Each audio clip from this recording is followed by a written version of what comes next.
From Neural Newscast, this is Nerfed, where games, culture, and strategy intersect.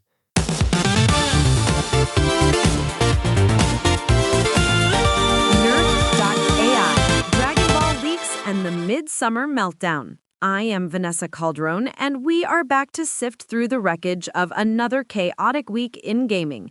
It is February 27th, 2026, and the industry news is coming at us faster than a frame-perfect parry.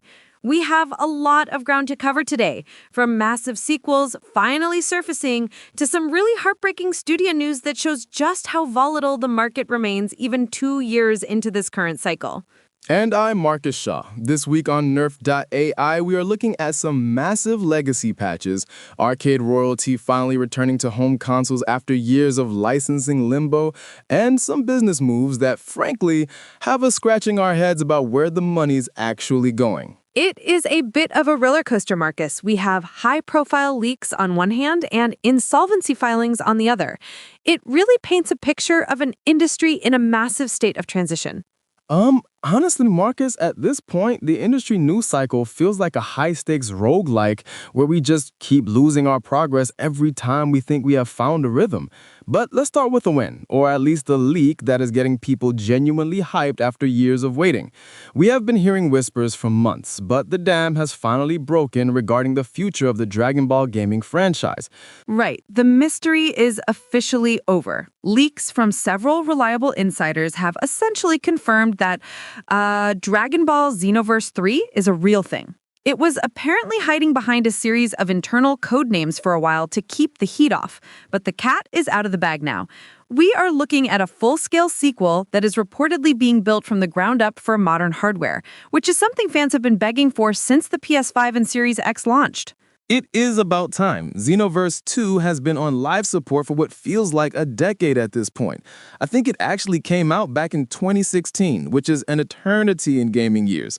If these leaks are as legitimate as they look, we are finally getting a proper sequel that isn't just another incremental DLC pack or a new version of Goku in a slightly different wig.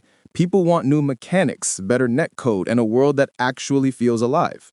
The community has been incredibly thirsty for this. The rumors suggest a massive overhaul to the custom character system and a story that actually branches based on your choices in the time patrol. It is the kind of ambition the series needs to move away from that feeling of just being a platform for microtransactions. Speaking of being thirsty for classics, Konami is finally playing ball with the Marvel license again, and the nostalgia is hitting hard. Oh, this is absolutely huge for the retro community. The iconic X-Men arcade game is finally coming to PS5 and other modern consoles, along with a handful of other Marvel classics that have been trapped in legal hell for years. I can already hear the "Welcome to Die" voice lines in my sleep. This isn't just a basic port either. They are looking at adding full online play with rollback netcode for these old brawlers. Yeah, those 90s brawlers are legendary. It is a massive get for preservation and for anyone who doesn't want to spend $3,000 on an original cabinet or deal with the gray area of emulation. Seeing games like The Punisher and the X-Men arcade game being accessible again is a huge win. Vanessa, it feels like the publishers are finally realizing that there is a massive secondary market for these pixel-perfect experiences. Exactly. But while we are celebrating the preservation of the past, the present is looking a little more insolvent for some. Marcus, we have to talk about what is going on with Nacon. This news caught a lot of people off guard, especially given how aggressive they have been with acquisitions lately. It is a strange situation where the Marvel vs. Capcom Origins collections are thriving while modern publishers are struggling to keep the lights on. It is looking pretty bad. Nacon, the publisher behind the upcoming Greedfall 2, has filed for insolvency just weeks before the RPG sequel is set to launch. This is basically the corporate version of tripping at the finish line and falling flat on your face. They have cited high development costs and a tightening of the credit market, which is a story we are hearing more and more often these days from mid-sized publishers. Brutal. That is an absolute masterclass in bad timing. Imagine being a developer at Spiders right now. You have been working on this ambitious sequel for years, and just as you are getting ready to show it to the world, your parent company says they are broke. It really makes you wonder about the internal stability and whether or not the game will even get the post-launch support it needs to survive in a crowded RPG market. And they aren't the only ones hitting a wall this week. Jake Solomon, the designer who basically redefined the strategy genre with XCOM, just announced that his new studio, Midsummer Studios, is closing down before they could even get their first project out the door. This one is a real gut punch because people were expecting something revolutionary from that team given the pedigree involved. This one really hurts because he finally revealed what they were actually working on right as the news broke. It was a life sim inspired by The Truman Show, and then he immediately followed that up with the news that the studio is done. Talk about emotional whiplash for the fans. I mean, the concept itself sounded so fresh compared to the dozens of cozy farming simulators we see every single month. Wild. Solomon mentioned in his statement that the market for new studios is just incredibly hostile right now. Even with his name and a team of veterans, they couldn't secure the next round of funding needed to get to the finish line. It is a scary thought that even the industry's top-tier talent is finding it impossible to navigate the current venture capital landscape. It seems like if you aren't a guaranteed billion-dollar hit, investors aren't interested. It is basically The Truman Show, but the part where the set falls from the sky and crushes everything. It is tragic because that concept sounded like a genuinely fresh take on the genre, focusing on the social dynamics and the feeling of being watched rather than just picking turnips. We need that kind of innovation, but the current financial climate is just, Midsummer Studios levels of freezing right now. Speaking of things that refuse to die, though, how about a 14-year-old game getting a surprise update? While new studios are closing, some of the absolute titans of the past are getting more love than ever. It is one of those rare moments where the community gets exactly what they wanted without even having to ask for it. It really highlights the difference between a project built on a budget and one built on a legacy.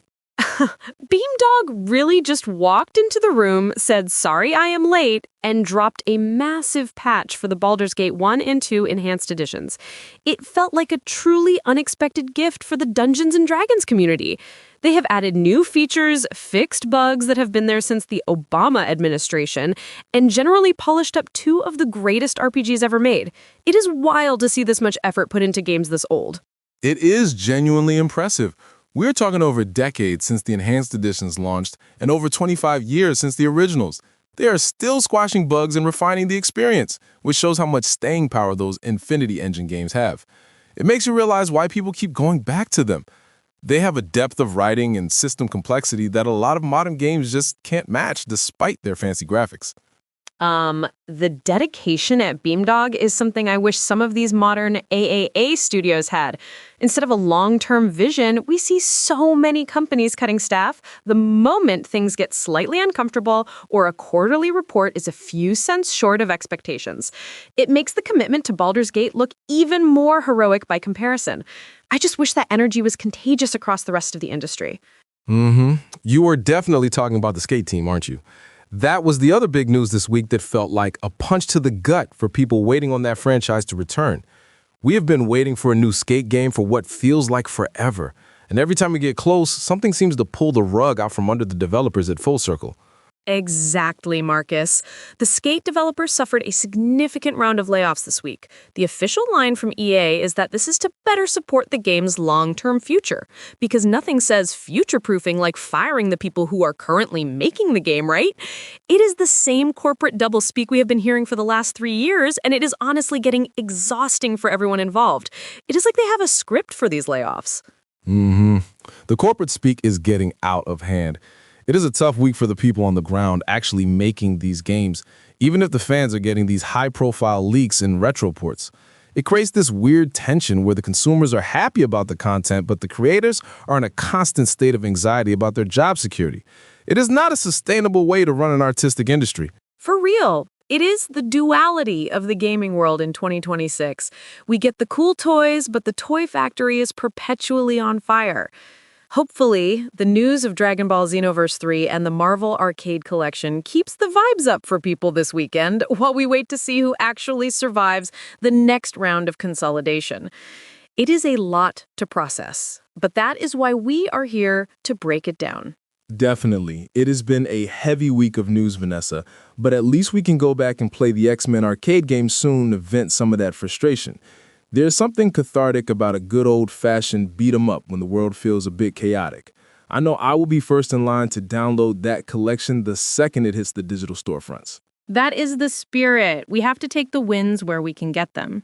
That is all for this week's wrap-up on the industry's highs and lows. We will keep an eye on those Nacon filings and see if Greedfall 2 actually makes it to its release date next month. I am Vanessa Calderon, and I will be spending my weekend trying to figure out which version of Goku I am going to main first in the new leaks. And I'm Marcus Shaw. For more deep dives and the latest updates on all these stories, you can head over to nerfed.neuralnewscast.com. We have all the technical breakdowns of the Baldur's Gate patch and the full list of leaked characters for Xenoverse. Thanks for listening to Nerfed.ai and staying informed in this crazy landscape. Keep your saves current and your favorite studios solvent. We'll be back next week to do it all over again. Hopefully with a bit more good news and a few less insolvency filings.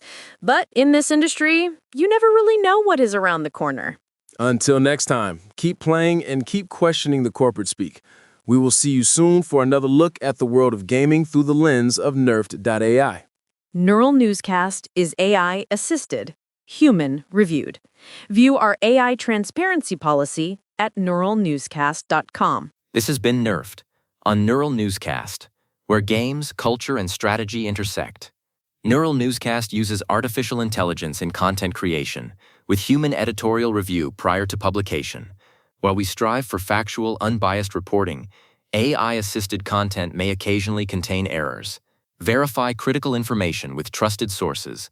Learn more at neuralnewscast.com.